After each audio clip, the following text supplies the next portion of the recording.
کا سر چشمہ ہے، مسلمانوں کو چاہیے کہ قرآن حکیم سے ہر وقت استفادہ کرتے رہیں، ہر وقت علم سے استفادہ کرتے رہیں۔ یہ ایک نہر جاری ہے اور ایک کوثر صافی جس سے استفادہ ضروری ہے۔ قرآن العلم ہے۔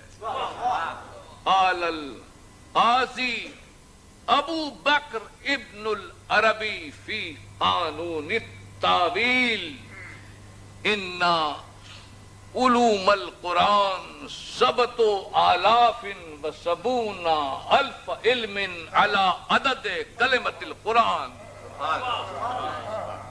قاضی ابو بکر ابن عربی اپنی کتاب قانون التاویل میں لکھتے ہیں کہ قرآن میں 70,000 علوم ہیں،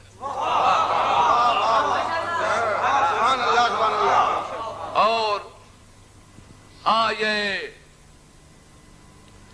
ذر الحزب سے 800 احکام نکلتے ہیں، اور صرف لفظ الحمد میں 3,435 احتمالات ہیں۔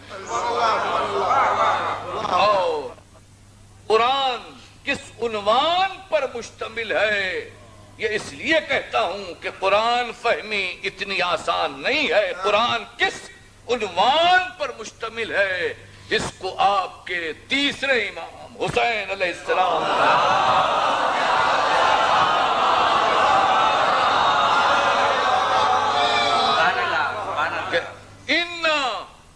ان القرآن لا 4 اشیاء